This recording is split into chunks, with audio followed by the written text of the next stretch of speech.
मनीष तिवारी जी, हैदराबाद से। राधे राधे महाराज जी। महाराज जी, क्या आत्मा सच में होती है? अगर हाँ तो उसका स्वरूप क्या है? तुम कौन हो? कौन हो तुम? मनीष तिवारी। हाँ, मनीष तिवारी तो इस ढांचे का नाम है। इस ढांचे का नाम है, तुम्हारा नाम थोड़ी है।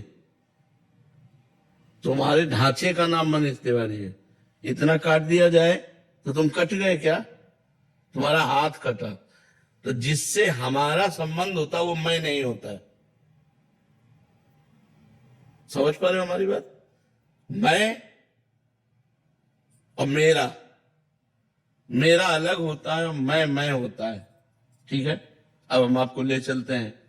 मेरा सर, मैं सर हूं, ऐसा तो नहीं। मेरी आंख, मेरा कान, मेरा मुंह, मेरी छाती, मेरा पैर, पूरे ढांचे को मेरा शरीर। कभी ये तो नहीं बोलते हो मैं शरीर हूं। मेरा शरीर बोला जाता है या मैं शरीर बोला जाता है? मेरा बोला जाता है। मेरा माइक, मेरी तकिया, मेरा टेबल, इतनी दूर है हमसे वो। ऐसे ही दूर है हमसे जैसे ये अज्ञान के कारण हम समेटे बैठे हुए और इसे मैं माने हुए, लेकिन ये मैं नहीं है, ये मेरा है। ठीक है, अंदर चलो। ये बाहर का ढांचा हो गया। मन, आज मेरा मन लग नहीं रहा। मेरा आया ना, मैं मन तो नहीं आया ना। तो मेरा चित्त आया ना, अहंकार, मेरा अहंकार आया ना, मैं अहंकार तो नहीं आया ना। मेरी इंद्रियां, मेरा मन बुद्धि चित्त अहंकार, मेरा, मैं तो नहीं आया। और अंदर चलते हैं, तीसरा शरीर, कारण शरीर, उसे स्वभाव कहते हैं। मेरा स्वभाव है कि मैं, तो तीनों शरीर मैं नहीं हुए। तो मैं कौन है इसके अंदर? वही आत्मा। मैं मनीष तिवारी नहीं है, मैं शुद्ध ब्रह्म आत्मा है। मनीष तिवारी इस ढांचे का नाम है। अब इतना ज्ञान हो गया तो मोक्ष को प्राप्त हो जाओगे ना। तो खिलवाड़ा इतना ज्ञान हो ना, अब साधना में लगना पड़ेगा। जब साधना में लगोगे और एक एक शरीर का त्याग होता चला जाएगा, तब अनुभव होगा। और जब मैं का अनुभव हो गया तो मुक्त हो गए। पर अभी तो सुन लिया, अभी ज्ञान भी हो गया तो ये ज्ञान काम नहीं करता। अभी तो कहा नकली ज्ञान और असली ज्ञान में अंतर होता है। नकली ज्ञान होता है पढ़ सुनकर, और असली ज्ञान होता है भजन करके अनुभव करके। हलवा का पूरा, हाँ, आपने कंठस्थ कर लिया। इतने ग्राम आटा होना चाहिए, इतनी बार कराना चाहिए, वैसा रंग हो जाना चाहिए, इतना घी, इतना चीनी, सब पानी, और सब पूरा, लेकिन खाया कभी नहीं। तो मतलब क्या रहा? खाना है आत्मबोध होना, और ज्ञान है आत्मा का, ये हलवा का बनाने की प्रक्रिया पूरी सीख, सुन करके बोलना, अनुभव करना, हलवा बना के खाना, यह साधना।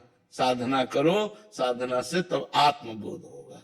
किसी गुरु का आश्रय लेकर उसके अनुसार बताई हुई साधना में चले तो आत्मबोध। आत्मा तो तुम हो। देखो, ये चल रहा है, हमारी आवाज कवर कर रहा है, तो इसमें पावर बिजली का है कि नहीं? अगर करंट ना हो, दिखाई नहीं दे रहा, लग नहीं रहा, लेकिन करंट है इसमें। अगर पावर ना हो तो ये चलेगा नहीं। अरे वही पावर इसमें आवाज खींच रहा है, वही पावर हाइड्रोजन में लाइट दे रहा है, वही पावर एसी में ठंडा कर रहा है, वही पावर हीटर में गर्म कर रहा है। पावर है। जब पावर नहीं रहेगा तो इस शरीर को जला दिया जाएगा, गाड़ दिया जाएगा, फेंक दिया जाएगा। पावर है, उसी पावर का नाम शास्त्रीय शब्दों में आत्मा कहते हैं। समझ रहे हो? हाँ, तो है ना, है उसी पावर को, जिस पावर से आप हाथ जोड़ रहे हो, जिस पावर से आप बोल रहे हो, जिस पावर से आप सुन रहे हो, जिस पावर से आप देख रहे हो, उसी पावर का नाम आत्मा है। अब उस पावर का जिसको हम वर्णन कर रहे हैं वो मैं है, वो मैं ही हूं। और मैं हूं में शीशा में देखो मैं हूं तो ये लगेगा मैं हूं, बस यही भ्रम है, यही माया है। इससे हटो और फिर अंदर देखो, जो मैं है वही पावर है, वही ब्रह्म है, वही आत्मा है, वही परमात्मा है। वो है, उसके बिना सत्ता ही नहीं है। जब आदमी मर जाता है तो ढांचा तो यही रहता है ना, लेकिन जो गया वो पावर, बिजली ऑफ हो गई, पावर खत्म, बोले मर गया। पावर आ गया, अरे बोले जी गया। बिजली का पावर है, जैसे बिजली है तो प्राकृतिक पावर है, आत्मा है तो चिदानंद पावर है। उसी पावर से अनंत ब्रह्मांड जड़ चैतन्य सब चल रहे हैं, पावर वही है। अब जैसे बिजली करणों में, करण माने समझते हो ना, ये सब करण है, करणों के प्रभाव से अनेक दिखाई देती है, नहीं दिखाई देती। अब मान लो लाल है तो लाल लाइट है, हरी तो हरी लाइट है। अब लाइट है उसका केवल एक प्रयोजन नहीं है, उसके लाखों प्रयोजन है। अगर लाख करण है तो बिजली लाख प्रकार से दिखाई देगी। मोटर में पानी खींचते हुए अलग अलग सब है ना, लेकिन बिजली तो एक ही है ना। क्यों? बिजली 10-20 प्रकार की तो होती नहीं, बिजली तो एक है, 10-20 प्रकार से उसका प्रयोग है, अलग अलग उसका प्रभाव है। वही बिजली एक जगह ठंडा कर रही, वही बिजली एक जगह गर्म कर रही, वही बिजली जीवन, वही बिजली मरण नहीं है, मार देगी आपको, जला के राख कर देगी। तो बिजली तो एक है।